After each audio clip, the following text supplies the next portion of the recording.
Climbers, how does a full-time worship leader and a mother of two boys manage to carve out a successful indie career as a children's artist that includes dropping regular releases, tons of video content, and touring? Find out on this episode. Welcome to the Climb! This is a show dedicated to helping singers, songwriters, and indie artists like you create leverage in the music business. That's what you're going to need to get ahead. You've got to make it all happen for yourself before anybody else is going to want to come in and make it happen for you. But the good news is you don't need anybody's permission. You just got to do good work, make good art, and outwork everybody else in the marketing, and you can have a career. You can make a living. With the white picket fence and the houses and the car and the mortgage and the whole thing, you can do it. Okay? That's why we called it the C.L.I.M.B, C.L.I.M.B, creating leverage in the music business. That's a backsynonym for my good friend and co-host, Mr. Brent Baxter, who's an award-winning hit songwriter, as you can see behind his shoulder if you're watching on YouTube. He's got cuts by Randy Travis, Alan Jackson, Lady A, Joe Nichols. Got number ones, recent number ones in Southern Gospel, top tens on Texas radio, top tens in Australian radio. He's nationwide, and you don't care a crap about that.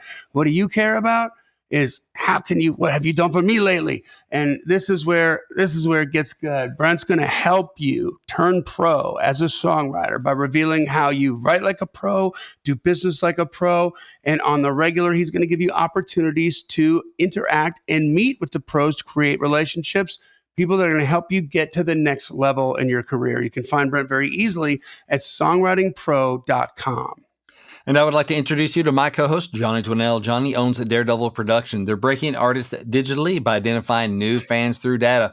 Look, if you're an artist looking to increase your streams, blow up your video views, sell more live show tickets, and get discovered by new fans, TV and music industry pros, then Daredevil Production can help. Daredevil has worked with multi-platinum artists like Colin Ray, Tracy Lawrence, Ty Herndon, and Andy Griggs, just to name a few. You can find Johnny at daredevilproduction.com. That's production, singular. No S. There is no S because there is no other. Johnny D. What's up, brother? Man, this was a good, fun interview. I'm glad we got to do this. A little something different. It is different, man. She's smart. She organically landed in the children's music world, but I feel like that pays. Like that pays. Like let's just talk to Jeff Cohen, see what he says about that. Yeah. The writer of Paw Patrol. Like you hear that? The 3 seconds it took me to say that, he made a boatload of money from Paw Patrol. Right. Bless his heart. But yeah, man, I love it. Like it's all work ethic. It's outworking everybody else. And, to her point, which when you listen to this interview, y'all, it's she had opportunities that didn't come to fruition. And to her, the words out of her mouth were, I probably would have been 1 or 2 albums in and then out selling real estate or something. And I continue to make music now because that stuff didn't happen. So there's a lot of value bombs in this so much on how to do things and how to, handle rejection when it comes, because sometimes it's pointing you in the right direction with the rejection. I feel like, why do I feel like and you didn't think so. A Don King right now. Yeah. But anyway, before we get into that, let's take care of a little business. Join the Climb community. Follow us on whatever podcast platform you are on. And, make sure you tell a friend about it. That's the big thing, is if you're getting value out of it, share with somebody else. There's going to be some, out of 750 episodes, there's going to be a lot they can cherry pick from that's just going to speak to them right away. And on the Climb community, we want you to come in and be a real person and follow the 3 simple rules. You know what? I have rejected people that weren't people because they didn't answer the questions because they were bots. Yeah, and so exactly. Once again, Brent, that was brilliant. Thank you for doing that and for coming. One more service I provide. But you know what? We like to shout out the wins here on New Heights on Wednesday, which is a regular post in the Climb community, and highlight the climbers and throw some love on them, man. Love all over them. So what do we got today? I am pulling it up right now. Okay, here we go. So every Wednesday we post the New Heights, where we encourage you and invite you to share your wins with us. And we'll share a couple here. Let's see. Climber Charles Weimer. Boy, that rhymed. Says he has the title track for our newest EP being considered for a faith-based movie. Super stoked. So good luck with that, Charles. And Climber Sunday Congrats, Joe Charles. Graham. Yeah, says excited to be doing this show with Scott Sean White. Would love for you to attend. Live stream tickets are available. So they're doing a concert in Branson at the Nest concert venue, which actually I think I have their shirt on underneath my sweater for the Nest in Branson. So she's opening a show for Scott Sean White. And so the link for that is there, and all that stuff is appropriate. But congrats and good luck to Charles and Sunday Joe, and also Scott Sean White, friend of the show, former guest. Yeah. Look at it. It's all coming around, Killer baby. hit writer. Sunny Joe's like on that bill. And I just love seeing how much work she's done. She's a freaking force of nature, that girl. And she just won't stop climbing. Like, I love it. Every time I turn around, she's got something new going on. One rung above the rung she was on last time. And so good for her.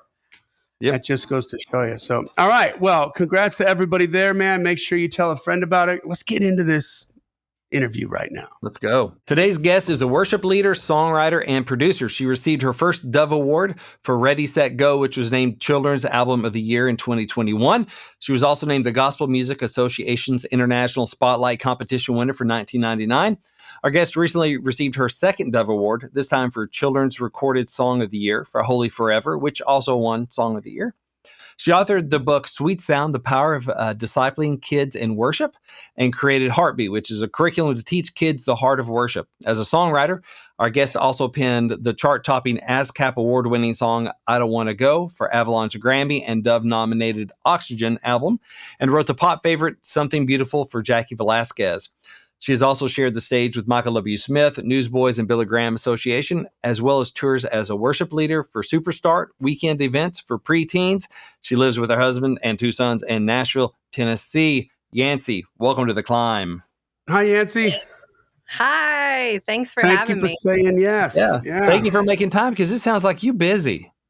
Well, there's always something to do. I say I'm busy when I'm busy, and I'm busy when I'm not busy, right? That's we right. We all have that list of things that need to happen, should happen, we want to happen. So it's fun. I love that. Yeah. Well, you're the first children's worship leader that we've had on the show. And so, and the last. Oh, boy. Well, I never had that happen before. There we go. Yeah, it froze up for a minute. All right, we'll give it a shot here. Let's see how your signal's doing. All right, this is why my son edits this stuff. All right, so you're the first worship leader that we've had on the show, and so I'm really super excited to dive into that, because that's kind of a slice of the pie that we haven't really gotten into on the show here. 400 and something episodes in. Wow. So yeah, 457 on the main episodes, and over That's 750 on the total episodes. But we got to you as soon as we could. So children's worship leader, what has drawn you to focusing so much of your career on children's music and doing that specifically? Yeah. Well, I mean, it's a super long story. How much time do we have to answer? So, I originally set out on a CCM path, those were my goals and my dreams. Granted, I, had grown up in church, actually was a ministry kid, a PK. Mm-hmm. And so I had obviously been involved in worship just, from a local church level. And then there kind of reached a certain point that I was, kind of doing my CCM things, but even took this 1 day a week job at my church. I was living in Tulsa, Oklahoma at the time, leading worship for one particular service. And, and it's just kind of that kind of snowballed bigger and bigger.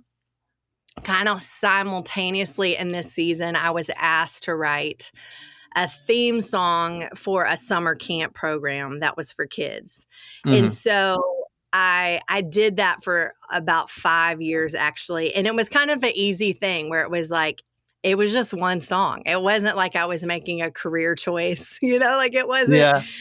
some long-term commitment. It was an easy yes. And that's kind of what I say too, is like God led me on this path where it was a bunch of easy yeses until you kind of look down at the trail and you go, wait a second. there's an awful lot of stuff that's kind of pointing in this direction. So I started doing that for 5 years and kind of got to a certain point where it was like, okay, those 5 masters were, sitting there kind of not being used. I'd sang on a couple of songs for some friends of mine based in Atlanta for a kids album. I was like, I bet I could get master use on those, record a few more songs and make a kids record. Yeah. Not like thinking it was a career move. It was just something I could do. My dad had always done children's ministry. So I was very well aware of like the children's space and knew lots of people kind of in that world. So it was just very much like a one-off thing that I thought I was doing back in 2006. It's just like, I'll make this album and, go back to life as I know it. Yeah. And response to that was really, really good, and just went through kind of a bunch of life stuff that next year, and things just kind of got to a certain point where it became really obvious when I looked at what the opportunities were that I was getting. And then even just like how I was connecting with the audience when it was for preteens or a family event. And so by the start of 2008, I knew, hey, it's pretty crystal clear that God's shining a light on this path. And so I'm going to run with it and go with it. And so it wasn't, because it was something I grew up around, it was kind of like once I was to that point mentally, it was just jumping with both feet and let's go, So like that year before, I'd actually produced another project that was kind of geared for preschoolers. And it's the first in what's now a series that I do called Little Praise Party. But, again, like I was kind of making that album, just doing that for the local congregation that I served in. They wanted it to happen. And, like at the time I went to Best Buy, walked the CD aisles, as we used to do. And, found like these kids things that were out at the time, Dan Zanes and Laurie Berkner Band and stuff like that, and bought those records and listened to them and kind of was like, okay, what are they doing and what works about this? And then all right, let's apply that to the subjects that we want songs to be for. And so I had done that album. And so I kind of say like the vision for it really has grown as I started taking the first few steps. If that makes any sense. Rather than just like kind of having this idea of like, what if I created this? It's just, I feel like, and maybe it was just what I needed, because I joke and say that the number one song in my catalog is a preschool song. And I don't think like 16-year-old me was ready for that truth bomb. Have that on the plan. Yeah. I feel like in my life, God was kind of sneaky. Yeah. To get me doing certain things, and to a point where it was like, okay, sure, let's just do it, rather than me overthinking it and being like, no thanks. Right. Yeah. So it's very organic the way it kind of unfolded. That's interesting. That's cool. Yeah. And you saw the signs. I mean, there's so many times that artists are so focused on one thing that they're those doors are closed for whatever reason, or maybe not opened yet, but they keep missing all these windows they can be going through to get to where they need to go, and it's important that your antenna were up and you had the wisdom to recognize that, it's kind of working, and I like it. It's a fun itch to scratch artistically, and I like how it feels because I'm serving, and very cool. Yeah.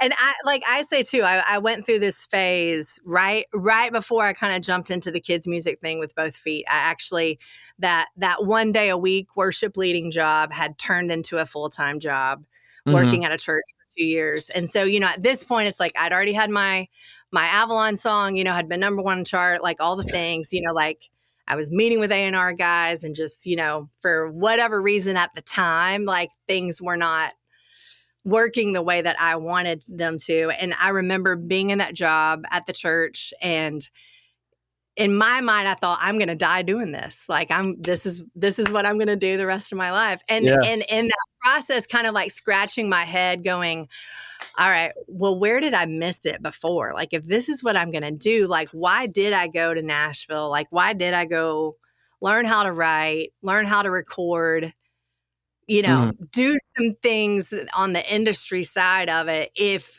I was going to just work in this church job. And once I, got around that phase to that point, I realized I was picking up the last tools that I needed. I had already gone and learned how to write and met with the publishers, the A&R guys, and, all that side of it. I needed the church, what it's like to actually like lead a worship team and develop a worship band and work with different age groups and really even start to lead worship for younger and younger audiences. It's like I needed that last little set of tool things. It's like once I got that, then everything in my life kind of changed, and it then became focused on doing this. And I say too, like at that point, just because I did grow up around ministry that was being done for kids, never once did my parents, there was never a conversation around the dinner table of, hey, have you thought about taking the music thing and the kids thing and like mixing those together? Like, me and my family, like we were not that smart, but it was like, once I got to that point of doing it, it was like, oh, this makes so much sense. And it kind of felt like God had just taken all the different pieces of my life and put them in a blender. And then was like, here, let's do this, and it made so much sense, but I can take zero credit for it. It's like, God, why are you sending me on all these random side quests? He's like, oh, I'm getting you the tools. Like you said, you're going to need these. Don't worry. This will be handy. Yeah. And by the way, that's the most brilliant demographic ever. I mean, it's never ending to have a bunch of kids that are that young who need some. Though it's never ending, but where oftentimes you build fans and then they are going to stick with you for life. They do cycle out, right? Until they get to a phase of life where they have their own kids and like starting it over and kind of get curious.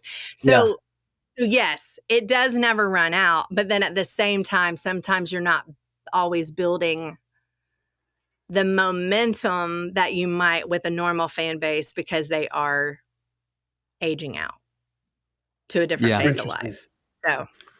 So you're while they're in it, they will wear that stuff out.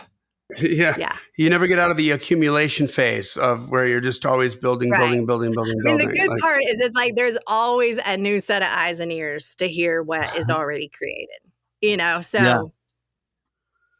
My question would be, and this may be more of a Johnny question, is, okay, always new sets of eyes and ears. How do you find them? How do you help them find you? That was the question I was actually going to ask. Like, what Johnny and I've been doing this for a minute. Spigots are you tapping into that you can get your music in front of? And who are you aiming for? Is it are the places that you find habitated by kids or their parents?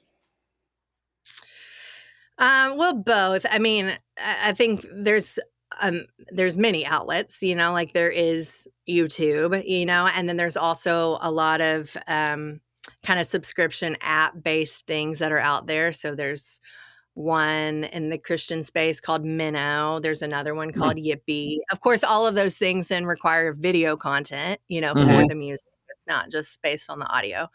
And so, there's a lot of those things right now, Media, PureFlix, just a lot of different subscription outlets that are out there that then have access to my catalog and my stuff. So people are then finding it through those spaces. And the other side of it for me is I also go in from the church side of things. So because a big part of the music that I'm making, it's not just that it's educational topics or whatever. I mean, I'm writing Christian and like more worship oriented topics for kids. And so it meets the needs of a church space. And so I actually do a lot of events throughout the year that are more like church ministry conferences, especially geared towards people that work with kids. And Mm-hmm. so I'm building relationships with them. And I kind of say, because I mean, there's not a lot of like kids radio opportunities out there. I mean, Right. it's very, very few Yeah. things that are out there. And so that is almost a non-existent part to it. But I go in through the church and it's like my multiplication happens, not always necessarily in a way numerically that looks as impressive, but you think about every one of those church locations has, 10 kids in a classroom, or they might have 300 kids in a classroom, depending on the one. So there's a lot of multiplication that happens through those church outlets and also using my music. And then, a kid still singing it a few days later and messaging a teacher at church going like, what is my kid singing? Like what is this thing that keep repeating? And then, being told about the music and them able to hop on Spotify or Apple Music or whatever and keep listening. So yeah, I think that's a big part of it, is just utilizing those video services that already are in the process of capturing an audience. And then I'm an option on there. And to be honest, like there's not a lot of artist-based music for kids that's out there. Yeah. There's a lot of things where it's music hiding behind a brand name or even, a mega church or something. It's like there's cooks in the kitchen, but you don't really see who they are as humans. They're not the ones ever appearing in a video or whatever. So I can It's pretty served much up differently. on one hand how many human artists for kids there are in my genre. Yeah, I would say years ago I worked with Brian Hitt and Jay Spate on a project. I'm looking for it on my shelf over there, like K-Tunes Praise, and it was one of those deals. Okay. We're writing for a project where they brought in singers. It wasn't an artist-based thing, but we wrote a bunch of songs for same demographic, a bunch of young kids, pop Christian songs. Yeah, and it was a lot of fun. But that was kind of the extent of it for me. Was being on the writer side, then nobody's face was on it. right. It was a different kind of thing. And I certainly feel like there's so much potential that's out there. I don't think I'll ever be 100% satisfied with what my reach is, or how many consumers I have. I'll feel like there always could be more, but I do really think there is a lot left on the table in the Christian space, in an entertainment side of things, where it's just there's so much stuff that's just not there and non-existent. And so trying to figure out how do you find the parents and the families to support this and support these efforts so it can grow and be something bigger, always on the table, and always the challenge that I'm trying to figure out. From the marketing side, how to make it get bigger. Yeah, from the marketing side, this is brilliant because it's a very thin herd when it comes to artists in that space, as you mentioned. So it's easy for you to stick out. Please give me something besides Cocomelon. I'm so how genius is that? I mean, that's I just love that from a marketing angle, just a pure marketing angle. Good for you. A lot of kids' music sounds like nails on a chalkboard. Let's be real. I push play on things all the time, and I think, why would any parent with half of a brain choose to play that in their car? Right. That's not enjoyable. Why? It's sort of pandering and talking down, like musically speaking, to the children. Yeah, right? And I think there's so many factors for it. I think lots of times it's because people that they don't truly know what they're doing, and they just think like, oh, it's for kids, and so let me just water it down and kind of make it. You got the two things that really can work against quality. You got it's just for kids, and it's for Jesus. So therefore, that gives us some inherent value. Suck and they'll get the message. Yeah. Exactly. Right. Which I don't think it's as much a deal as it used to be, since there's some really quality Christian programming out there. I think it's kind of raised the bar. Yeah. But it's kind of that was a thing for a while, for sure. Yeah, and I mean, and I think that's true of Christian or non-Christian when it comes to kids' music, is we've all heard those things that you'd rather shoot yourself in the head than have to listen to it. And so I think for me, I make two different kinds of kids music. So the one is the Little Praise Party, which is kind of, I started off completely targeting preschool, you know, in conversations with how people used it. And even I have two sons. And so, you know, rewind in time when my oldest was like entering first grade, and I thought about, I was doing a VBS event and was like, okay, based on his reading level, if he didn't already know these songs, and it really did shift for me what I felt like was the right kind of song for even that first grader and second grader age. So I now say Little Praise Party young children, because I just realized like really anybody 8 and under, they can latch onto that, no questions asked. And then I make some other music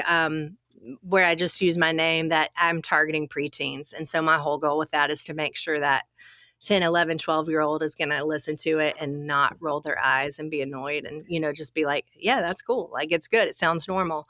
I'm intentional about my vocabulary and my arrangement, my tempo, things like that. But it still sounds pretty normal. And so that being said, you know, I always set out to just make music. And so when I started doing that for kids, I still am trying to make good music.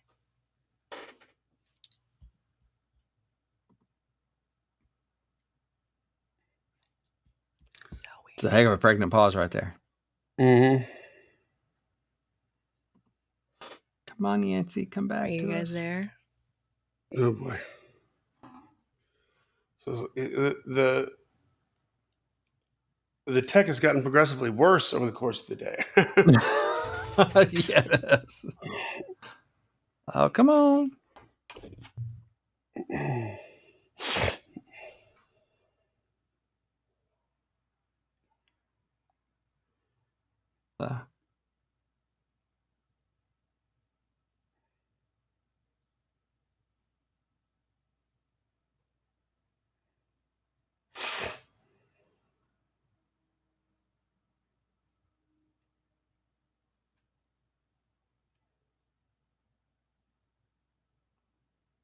There she comes. Okay. I don't even know. Like, it told me I didn't have a connection. It's a Wi-Fi thing, I think. Yeah. Yancy. Sorry. So I just refreshed it again to make it come back. There you go. I don't know where y'all lost me at, but I know what I was saying. So I can just kind of start over a little bit. Yeah. Yeah. We'll edit it together and it'll be seamless. Okay. So, you know, when I started making music for kids, like I was still trying to just make good music, you know, that happened to be for kids. And so I still am trying to make sure, you know, it has a catchy pop chorus. And you know, music to a songwriter's ears it's stuck in my head, you know? So when a parent says that, I'm like, thank you, like pat on the back, you know? But it's like, I still want to write great songs that have a catchy hook to them and is something memorable, but also, you know, musically is quality and sounds good. And those things just often are missing in a kid's space. And so I think that's one of the things that set me apart. You know, sure, you make some production choices sometimes knowing who your audience is, you know, or like use an explosion sound effect or something at the end, like just because you can, you know, but you can get away with it. I love that. You know, sometimes you have a wild, quirky idea and you're like, why not? Like, it's not that it's, I can't, so let's do it for fun. But I think that's a big difference in just some of the things that I hear and then how I'm approaching it. It's just still trying to make good music. Yeah. Have you explored any like sync options at all with your stuff, like on Nickelodeon and stuff like that? I haven't. I mean, so far what's in my catalog is so Christian based. Okay. That you can't do that on television. It See what I did there? it feels like they would slime me. Just to stay on theme there with the Nickelodeon thing. But yeah, I haven't checked into that too much, but I mean, you know, if somebody has a connection or an idea, I'll pursue it. But it just hasn't seemed like naturally it makes sense to take the catalog and run there. Well, that's fair. Like, so do you also tour churches? So what does that look like for you? Yeah. So, I mean, everything in my life is a spot date. It's not, like I'm not doing a tour where it's like, leaving home for 3 months and not coming back. Like summers are the busiest, craziest, thing where I might end up with a trip that's 3 weeks long. But the rest of it, I'm literally leaving home for 1, 2, 3 nights at the most and then come back. So I do a lot of family concerts in churches. That's the most common thing. And then summertime we'll end up doing some music at like a preteen camp. Most of those are in Texas that are having me. Yeah. And then a VBS, I might go in and like be a part of that daily and do the music and the worship time at that event. But yeah, it's all churches. And, I love Christmas music. I've done a lot of Christmas music over the years. So even touring, being able to do a Christmas family show where their kids can, come up and perform with me on a few songs or whatever. That's kind of been a reoccurring thing over the years too. Awesome. Because that was one thing I had on my list is that, for a lot of our listeners are, country, pop, rock artists, and writers and stuff. And for a lot of those people, and also CCM and Christian as well. But for a lot of them, hitting the road means we go to a lot of bars and we play at bars, and that's what we do. But in the Christian world, it's not so much the bar scene. So how does that booking kind of look for conferences and churches and VBS? And so VBS, if y'all don't know, it's Vacation Bibles, goes like a week long, might be in the day, might be in the morning, might be in the evening. For churches, we'll host for like a week for the kids in the community. Like, how does booking look at that? Is there like a central place to go, a hub to kind of go and put yourself out there? Is it all word of mouth? And how do you get those gigs? Man. There's not exactly one central place. I mean, it's, it's kind of, I feel like it's just like the music business, you do one thing with one person that then opens up the door for you to do something with somebody else that's similar or slightly different. It's just the one relationship builds to the next. And so, there's a few different like booking entities that have some kids entertainment things that they're marketing. And so those things are there. For me, because I do specifically like lead worship and stuff too, when I'm going to these ministry conferences, yes, I'm having a booth and I'm sharing all the things that I've created with them. But I'm also then doing a breakout, talking to them about just how to make it work, on Sunday and their classrooms and stuff. And so, writing articles and some magazines specifically about some of these things. So it's a lot of things all getting thrown into the wheel at once to just make it bigger and make it roll down. And so it's just interesting because even musically, in some ways, I would tell you, okay, the youngest music that I make currently makes the most splash as far as the attention that people are giving it or how they're connecting or what they're the most thankful for in what I do. But honestly, on the touring side, I do more of my bigger kid music. And it kind of ends up being more preteen oriented at times. And so it's interesting because it's like my shows aren't all based on the music that's in some ways more popular. Obviously, in some of those situations, I can do a hybrid of them. But for me, it's not ever been one singular piece that is making it all work. It's literally all the pieces happening at the same time, kick up enough electricity to make it power up and work. So, well, I mean, I get that because from my like indie artist, writer, like all the things, like that's just how it is. Well, I get that because the youngest kids, like the preschool, because they put the stuff on repeat and they wear it out. But then the preteens, they're old enough the mom and dad can just like, we'll just go drop them off at church and we'll pick them up later. Right. Whereas they're going to do that with the kindergarten. They're like, we're not going to go to that. Kid won't even know. We'll stay home or whatever. So all those different. Go ahead. I'm sorry. Well, I was just going to say, like, I realized on that side of things, like, again, years back when my son was younger and we went to Paw Patrol Live, downtown Nashville at the PAC. And, like I had seen friends of mine complaining earlier that week about the price of tickets or, you park in the wrong spot down there and you're going to overpay for parking. And I remember like sitting there in that show in intermission and just realized like parents want to create memories with their kids. Yeah. And they're willing to do that at a financial cost. They're willing to overpay for that Paw Patrol, plush toy that they could have bought at their local Walmart, probably for several dollars cheaper than they're going to buy it here today. But it's like they buy that thing because once it's in your house, you see it, you're playing with it, and you're always pointing back to, hey, you remember when we went to Disney on Ice? Remember when we did this thing? And I just realized I'm like, parents want to create memories with their kids. They're willing to invest in that to happen. And it just kind of was like this aha moment for me too, of just going like, that's what I get to do. Like I get to be that in this other space for people.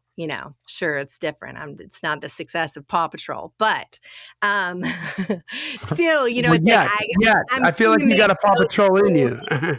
Those family, memories and like special moments where it's like the parent was doing all that they could to let their kid know they loved them and wanted to be with them. And so, I get to be a part of creating experiences like that.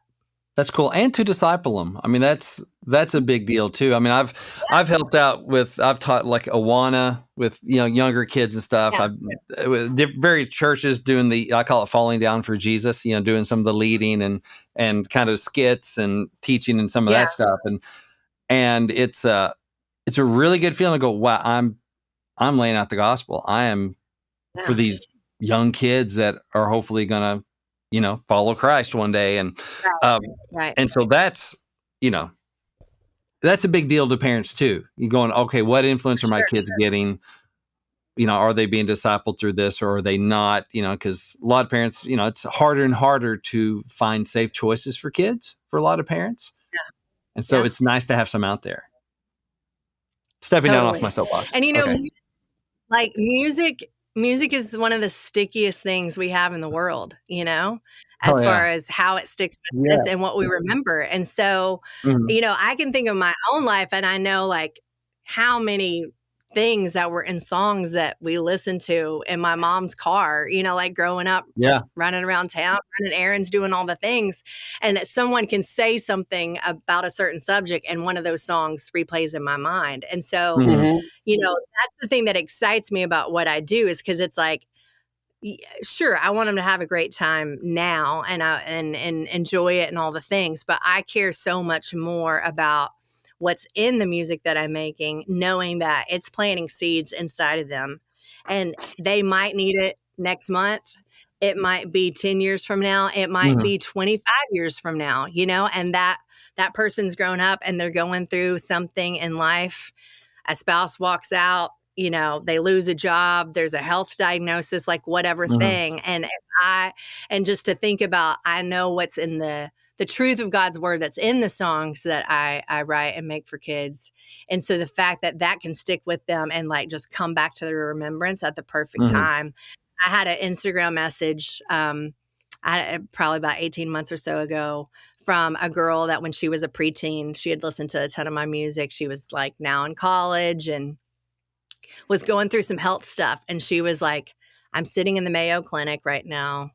I've got a bunch of tests ahead of me. There's a lot going on. And as I sit here, the words to, she named a particular song of mine, like are going through my mind and just like, thank you for what your music meant to me, back then, like, thank you for what it means to me now. And I think that's one of the things that I do feel like is a gift for me is because I have had a front row seat just in watching my dad's life and the kids that he impacted, I've literally watched throughout my life 8-year-olds turn into 50-plus-year-olds, Yeah.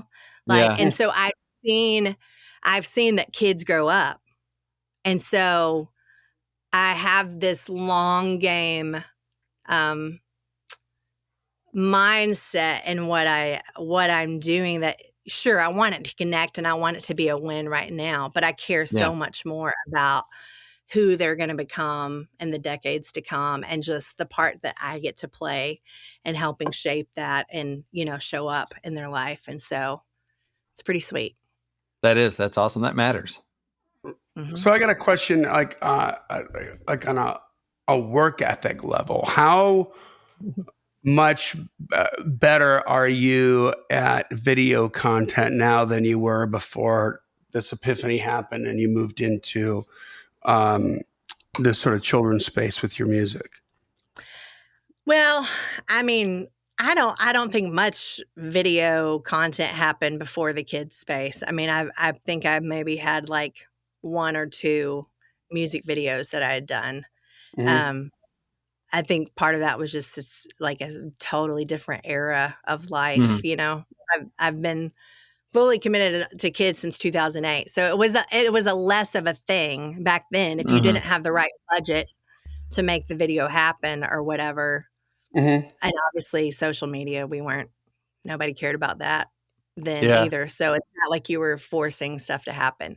Now everything I do, a video is created, which is an interesting thing financially, as well, because, you're writing the song and you're recording the song, but then there's always going to be a video attached to it. And, in many ways, the video is what is allowing a lot of the plays to happen, or the interaction with the song. Giving it a life. Yeah.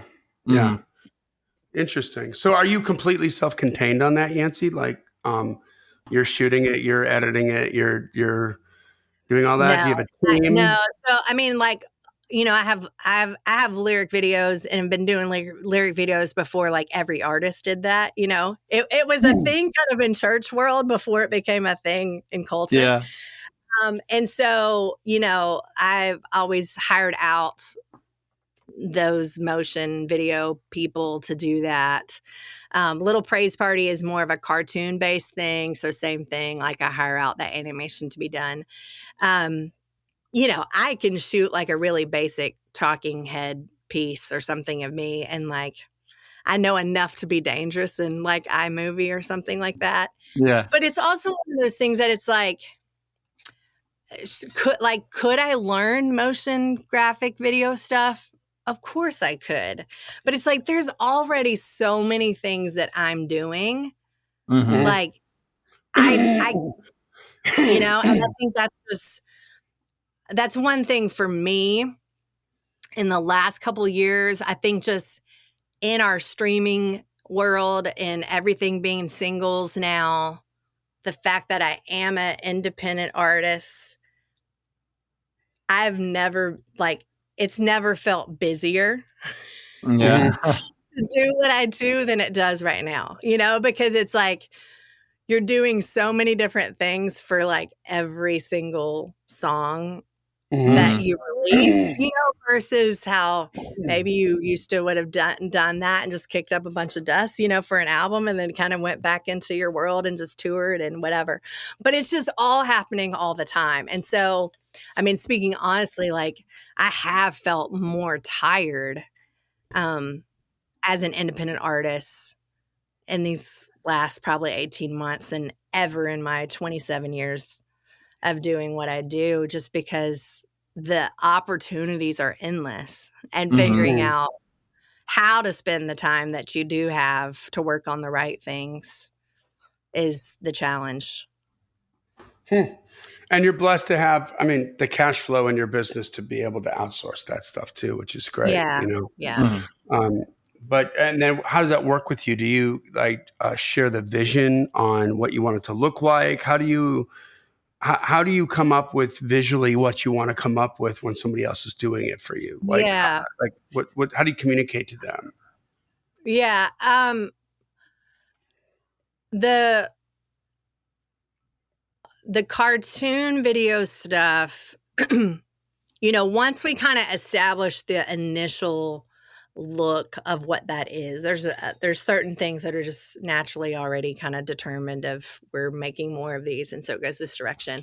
If there's anything specific that I know about a certain song, then I'll send those notes ahead of time of just like, hey, on this particular song, I definitely am imagining this, and this to happen. Mm-hmm. I'll share if there's anything super specific. On the lyric video side, there's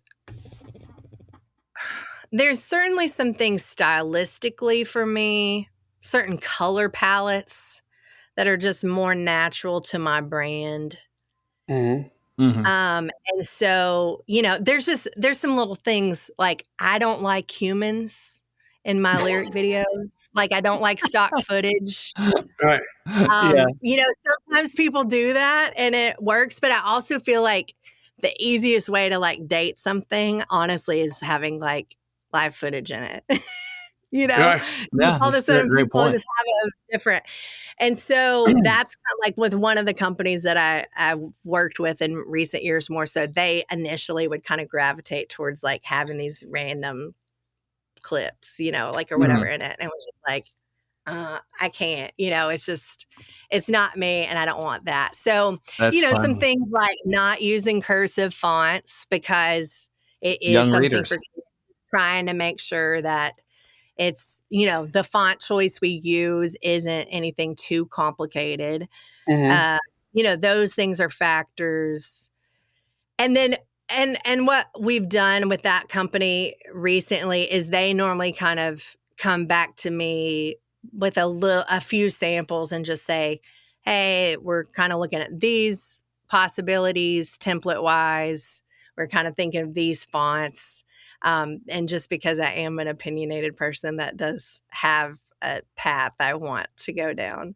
Yeah. We just have found that works better for me to kind of be able to sign off a little bit before they just go create it, Mm-hmm. rather than making something that ends up being so stylistically off from kind of what I thought it might be. So, Yeah. Mm-hmm. it's a little bit of trial and error sometimes in building those working relationships.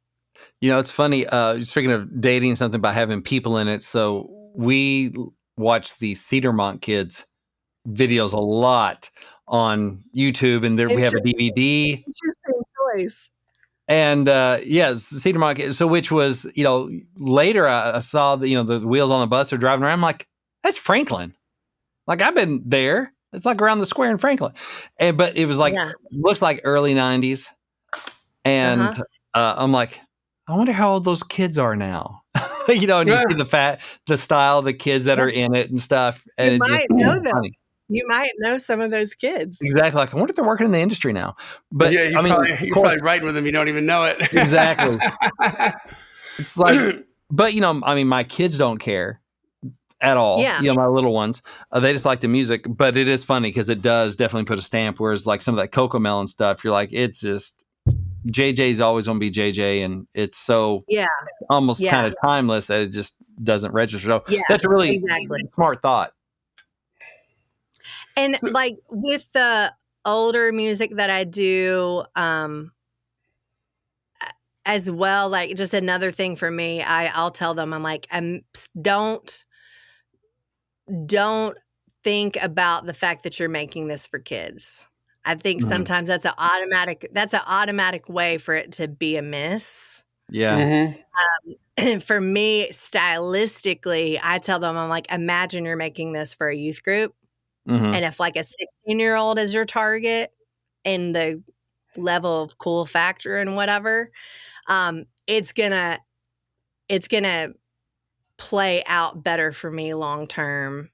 And just because in my older kid music, definitely there's kind of this rock and roll vibe to my image and my branding and like kind of what happens. And so that just from an artistic visual standpoint has worked for me to approach it more so as, imagine you're making this for a high schooler rather than focusing on the fact that you're making it for a 10-year-old.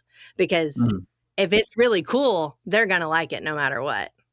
And then it also buys me a whole lot more life on how well it lives rather than it all of a sudden feeling a little, this is too childish. Yeah. Well, my kids you're listen not underestimating the intelligence of your audience. That's what I love, just because they're young. I mean, my kids will listen to it was a Kids Bop, and of course that's the only version of these songs that they know is from Kids Bop because it's cleaned up. Yeah. But that stuff is, just re-recorded pop songs that adults are listening to. So they're not already hits. They're already hits, but they're not dumbed down. They were not written for kids, but they're really catchy. And they just, it's, as you know, it's just a cleaned up version with maybe younger vocals. And so kids don't have to have, and my kids, now range from like 2 to 21, but the 8 and up, they don't, they don't care. It's not over their heads at all. Musically. Yeah. Totally. I think adults definitely, I've always even said, I think adults like hearing kids on a recording more than kids necessarily do. A lot of people like go that route. Yeah. Thinking for kids and not, I think there's a moment in time it's real, it's good and it does work. But I think in general, adults are really great about just assuming it all has to be way more kiddie and childish. And like you said, really do undermine the intelligence stylistically of where that kid's at. Because, I remember, this is a ton of years back, but it was like a 5-year-old, son of my friend was in my back seat once and he was singing along to the Cutlass song, that was on the radio or whatever. Yeah. And I was just like, this is just proof. Like, there's nothing about this song that's like made for a 5-year-old, but if they knows the words better than you do, right? Yeah. And you're just like, wow, that's impressive. It's just if they like what they hear, like they're going to, they're going to gravitate towards it. And so I think many times you could offer something for them that probably is even more artistically interesting. And we normally water it down to be like, oh. Well, look at some of the best, let's call them kids movies. Okay. I don't know what they are, but when you look at stuff like, Minions and some of these different movies that come out like from Pixar and stuff. Music. There is value bomb. There are little Easter eggs in there for the parents, for the kids. Like it's all brilliant. It's so smart. It's so very much high level, and you can watch it like in a certain way. You kind of don't outgrow that, way. So how smart for you? Storytelling is good storytelling. I was talking to my son, my 13-year-old. We went to go see, several of us went to go see The Wild Robot at the drive-in. And so a couple of them read the book, loved it, and saw that the movie was coming out. And so my 13-year-old, he's a writer as well, and writes prose books and stuff. And so we're talking about that. Like he's a kid that I've told him too much about story. He knows too much now, and he'll pick apart like a cheesy kids movie that is just, oh my gosh, that was so, dumb, and this didn't make sense, and that there's no character arc, and there's, but then we watched the Wild Robot, and there are other good ones. It's like, that's how you do it. I care. There's emotional resonance, and there's a story arc, and there's a blah, blah, blah, it's like, he's 13. He's picking up, you don't have to, I guess to the start of our conversation, you don't have to, do a bad job. You can't get away with that just because it's kids. It's foolish to think they don't pick up, and it doesn't matter because they pick up and it matters. Yeah. That's right. Good storytelling is good storytelling. Good songwriting is good songwriting. Exactly. Amen. Yeah. So Yancy, just on a release strategy tip, I'm just curious, like how often are you releasing a song?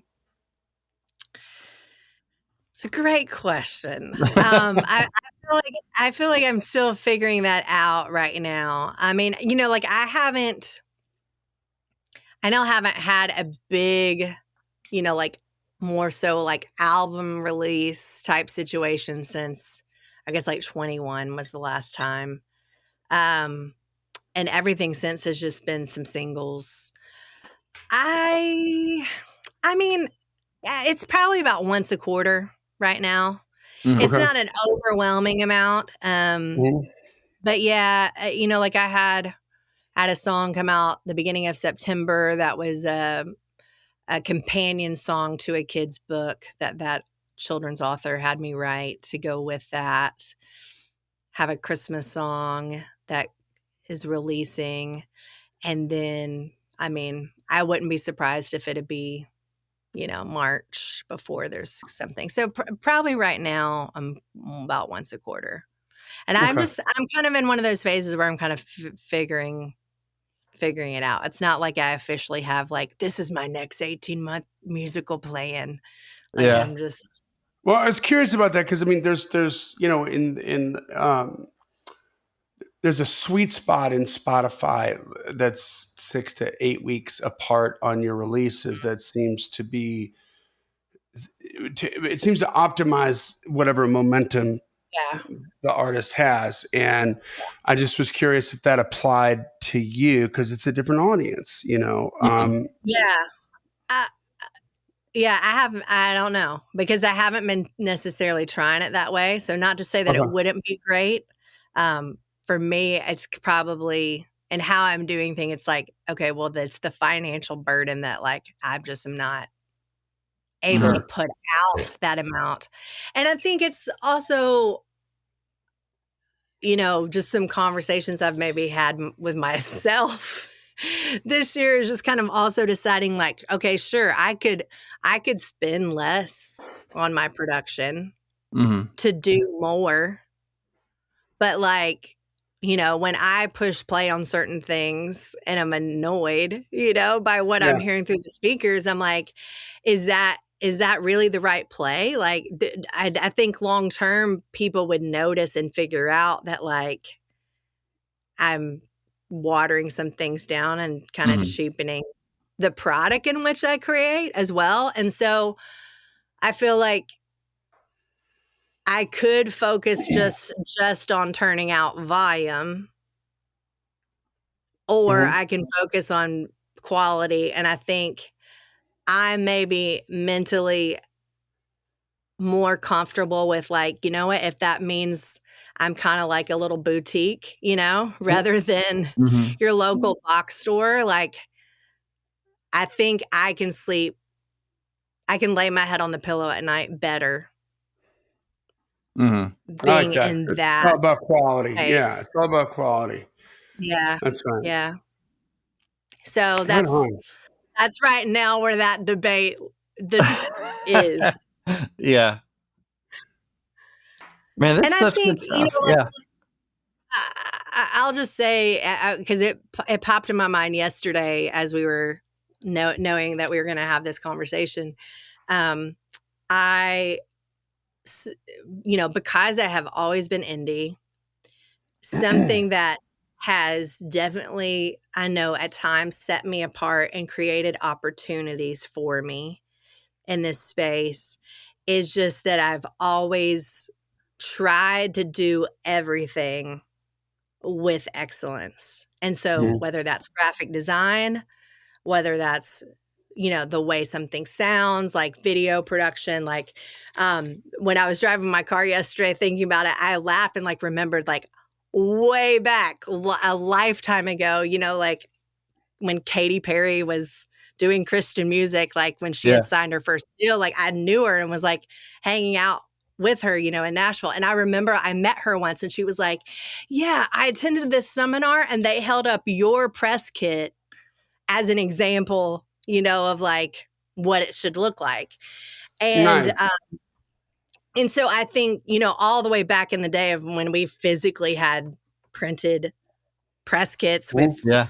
fancy folders and, your bio on special letterhead that's branded and designed and like all the things. Yeah. Physical You know, like product. I always tried to make it look legit, you know, like just it's like you've seen the indie CD and you flip over the back and you're like, oh dear Lord, that font size is offensive, you know, like that looks nothing like the record that Capitol's putting out, you know, and that's always blown my mind that I'm like, how did you not take the legit thing that you have put out by the major organization, flip over the back and go, where do they have their copyright text? How big is that producer, you know, line? Like, where do they have the barcode? Just copy the template of the pro, you know, like all that hard stuff's been figured out already. Like you don't need to reinvent the wheel. Yeah. And so like I remember a long time ago, back before I was doing kids music, you know, there were these like indie radio promoters or whatever that would try to have you pay in to have your song included for them to then be pitched into this radio station or whatever. And, you know, it was always a pay to play type scenario. And I would turn it down, you know, from a realistic point that I was like, I don't have that $2,500 to pay you, you know, or whatever. And a little bit of time would go by, and often they would call me back and say, hey, your music looks and sounds better than some of the other things that we have. Can we put you on it and not even charge you just to try to balance out the lower quality things that they had? And so not that I was always turning down those opportunities because I was trying to con the people into a free ride, but I will say because of the level of excellence that I always put out, there have been opportunities that were created for me because it looked legit. Yeah. And it sounded legit. And because it was legit. Yeah. Yeah. And so that's my words of wisdom for people that are doing stuff. It's like, whatever it is, do it to the very best ability. You know, everybody's got a budget limitation. Of course, I get that. But it's not real hard if you write a book to open up another book that was put out by, you know, Simon and Schuster and look at their title page and their copyright page and just mimic that, you know, like anybody can do that and that costs nothing. And so position yourself to be the legit thing that you are and can be. I love that. That's great. That's fantastic. Well, thank you so much, Yancy, for sharing this time with us. I mean, we just have mad respect for the indie artists that are out there doing it, you know, and doing all the things. And you've put together a great business here. I think that's, you know, the more people know about how you do that, the better we can make our listeners, which makes better artists, you know. I love that. And too, I'll just say for anybody listening too, it's like, figure out who you are, you know, like there were deals back in the day I turned down. They wanted me to be an all girl band, you know, when it got down and the deal was on paper, it was all of a sudden like, oh, instead of a solo artist, can we put these other girls with you? And, you know, like I had to think about that and process it. And I came back and was like, no, like that's not me. And that label went on to sign one that ended up doing really well and was successful for quite a number of years on the radio. And I was like, they got what they wanted. And I, you know, looking back, there's certain decisions and stuff where I just realize you can do things just because they're a good opportunity, but really important for you to figure out who you are, what makes you tick, what you're supposed to be doing. And then be willing to stay true to that. And if that means you lose out on a certain thing, like, so be it. But looking back, I can also even see where sometimes some of those opportunities that I thought and wanted to happen, like they didn't. And I now realize like that was all part of the master plan, because like if I'd gotten that particular deal, if that label head had said yes instead of no when it got down to it, like I would have never arrived at doing what it is I do now. And so like, instead of being hurt that, okay, that label president didn't choose me, like I got to stand in a parking lot in Franklin last year and look him in the eye and say, you made the right call. Like you were listening to God in that moment, because I know if I had gone on that path, like I would probably be another person that's not making music anymore, you know? Yeah. But because you said no, like here I stand and I'm doing what it is that I was supposed to be doing. So, yeah. So just figure out who you are. I love that. And every opportunity is not opportune, right? Like for you and the way that you figure that out is know who you are. That's great. Great advice, Yancy. Thank you. Yes. Well, that brings us to the end of another Killer Climb episode. Wait, real quick. Where can we find you and your music? Oh, right. Yeah. Well, I mean, all the things, all the platforms, just type in Yancy. You'll find me. And then on YouTube, you can look at my channel. It's Yancy, not Nancy. And then that's as well my handle Yancy, name on not Instagram, Facebook, all the things, Yancy, not Nancy. So that's funny. Look that up and find me. And we'll put, we'll put links in the show notes. Yeah, that's what I was going to say. Perfect. All right, guys. Well, this podcast exists because we want you to win. So keep on climbing. And we'll see you at the top.